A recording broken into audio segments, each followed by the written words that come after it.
उन्होंने सेना के जवानों से मुलाकात भी की और इस दौरान राजनाथ सिंह ने बड़ा बयान भी दिया।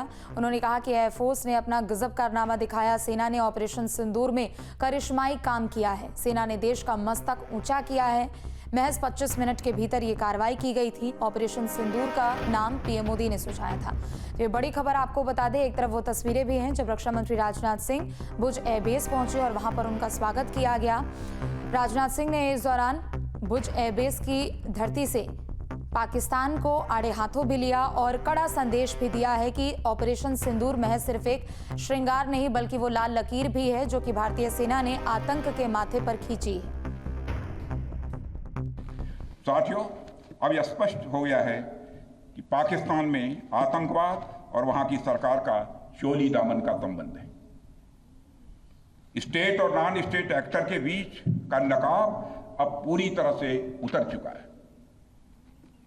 अतः इस परिस्थिति में यदि वहां परमाणु अस्त्र एटॉमिक वेपन रहते हैं तो इस बात की संभावनाओं को भविष्य में नकारा नहीं जा सकता कि कभी वो आतंकवादी तत्वों के हाथों में चले जाएं। ये सिर्फ भारत के लिए नहीं बल्कि पूरी दुनिया के लिए और पाकिस्तान की आम जनता के लिए भी एक गंभीर खतरे की बात होगी। सारे विश्व और खासकर पाकिस्तान की आवाम को यह समझना होगा कि वो कितने बड़े खतरे के मुकाम पर बैठे हैं। वो एक ऐसे बारूद की ढेर पर बैठे हैं जिसके चारों तरफ माचिसों आपस में लड़ते हुए लोग हैं। लखनऊ में नकली दवा का कारोबार करने का यह मामला सामने आया। 1166 व्यापारियों के लाइसेंस निरस्त किए गए। 2024-25 में 30 करोड़ की दवा भी जब्त की गई। पुलिस ने 68 लोगों को जाकर गिरफ्तार किया तो वहीं खाद्य सुरक्षा और औषधि विभाग ने कार्रवाई की है। 1166 व्यापारियों के लाइसेंस को निरस्त किया गया है। 2024-25 में 30 करोड़ की दवा भी जब्त की गई है और 68 लोगों की गिरफ्तारी भी इस दौरान हुई है। खाद्य सुरक्षा और औषधि विभाग ने यह कार्रवाई की। लखनऊ में खाद का डीलर बनाने के नाम पर 80 लाख की रिश्वतखोरी की खबर सामने आई। डीलर बनाने और छूट दिलाने के नाम पर लाखों की ये ठगी। मुख्य प्रबंधक विपणन ने आरोपियों के खिलाफ तहरीर दी। डीसीपी लखनऊ पूर्वी को एफआईआर के लिए तहरीर सौंपी गई है। हिंदुस्तान उर्वरक और रसायन लिमिटेड का यह मामला। मुख्य प्रबंधक विपणन ने आरोपियों के खिलाफ तहरीर दी है और डीसीपी लखनऊ पूर्वी को एफआईआर के लिए तहरीर सौंपी गई। लाखों की ठगी का यह मामला है। नकली दवा या खाद डीलर बनाने के नाम पर यह रिश्वतखोरी का मामला।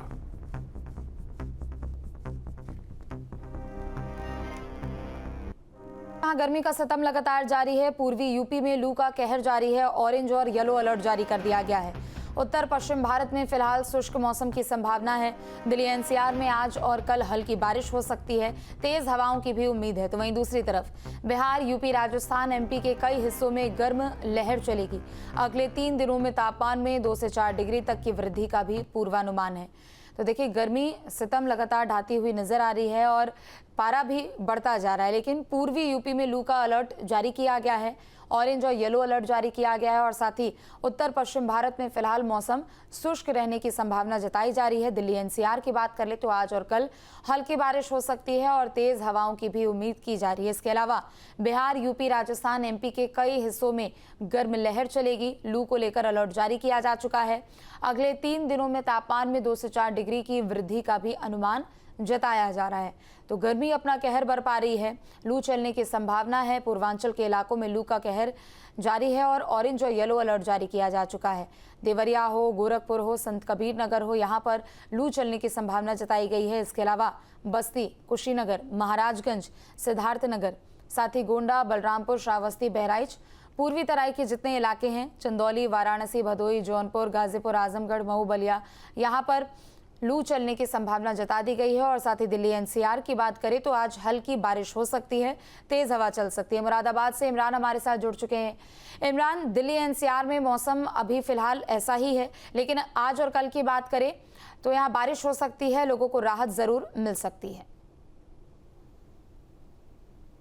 देखिए, बिल्कुल जैसा कि गर्मी ने अपना सितम दिखाया है। बढ़ती गर्मी के चलते लोगों का जीना दुश्वार हो गया है। कि बात करें मुरादाबाद की, पश्चिम उत्तर प्रदेश की, जैसे कि संभावना जताई जा रही है और अगर हल्की फुल्की बारिश होती है या पूर्वी हवाएं चलती हैं तो जरूर लोगों को इससे गर्मी से राहत मिल सकती है। और यहाँ बता दें कि 12 से 3 बजे तक का तापमान मुरादाबाद का भी 40 डिग्री सेल्सियस तक पहुंच गया है। और न्यूनतम तापमान की बात करें तो 26 से 27 तापमान यहाँ आगे जा रहा है। कहीं ना कहीं अगर हल्की फुल्की बारिश होती है और पूर्वी हवाएं चलती है तो इस गर्मी से भी राहत मिलेगी लोगों को और लू से भी राहत मिलेगी। फिलहाल अभी क्या कुछ इंतजाम किए गए हैं गर्मी को देखते हुए, और क्या स्कूलों की भी समय में कुछ बदलाव किया गया है मुरादाबाद में?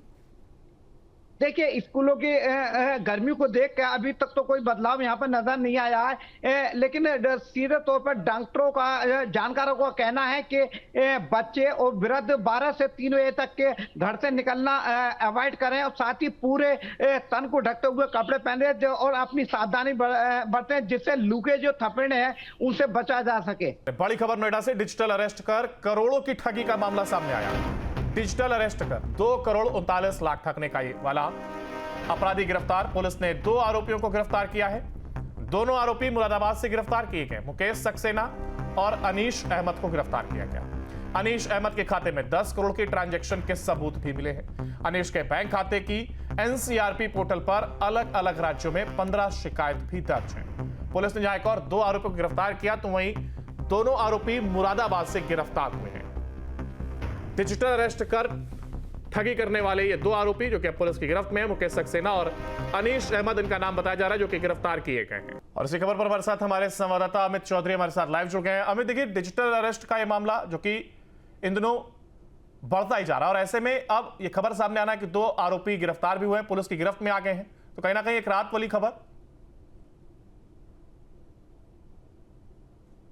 मामले सामने आते हैं और डिजिटल अरेस्ट करके करोड़ों रुपए की ठगी की घटनाओं को अंजाम दिए जाते हैं। इस घटना में भी मानव तस्करी में जेल भेजने की धमकी दी गई थी साइबर ठगों के द्वारा, और डिजिटल अरेस्ट कई घंटों तक रखा गया और जेल से बचने के लिए जो पैसा उनके बैंक खाते में वो अपने अलग अलग बैंक खातों में साइबर ठगों द्वारा डलवाया गया था। उसी क्रम में जो दोनों आरोपी अनीश और मुकेश ये मुरादाबाद से गिरफ्तार किए गए, इनके बैंक खातों में भी ये पैसा गया था। तो पुलिस ने जैसे ही पूरे मामले की एफआईआर दर्ज की, एफआईआर दर्ज करने के बाद उन बैंक खातों के बारे में जानकारी जुटानी शुरू की गई जिन बैंक खातों में पैसा ट्रांसफर किया गया था।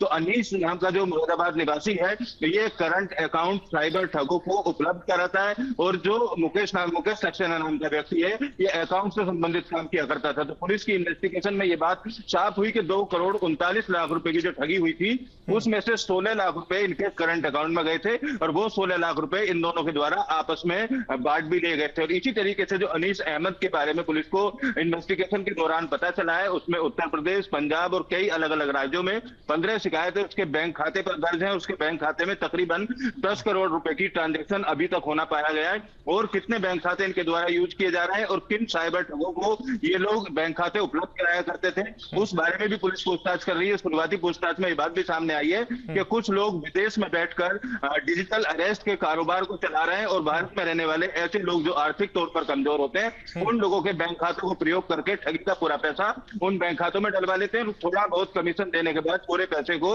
हवाला के जरिए या अलग अलग तरीके से अपने पास तक पहुंचाते हैं। फिलहाल पुलिस को ये बड़ी कामयाबी है कि 2 लोगों को अभी गिरफ्तार किया गया है। अन्य लोगों की तलाश करने की जो बात है वो पुलिस अधिकारी करते हुए नजर आ रहे हैं। और नोएडा के में जो ठगी है 2 करोड़ 39 लाख रुपए की पिछले महीने अंजाम दी गई थी, और कुछ को सीबीआई अधिकारी और मुंबई पुलिस का अधिकारी बताकर साइबर जालसाजों ने इस ठगी को अंजाम दिया था।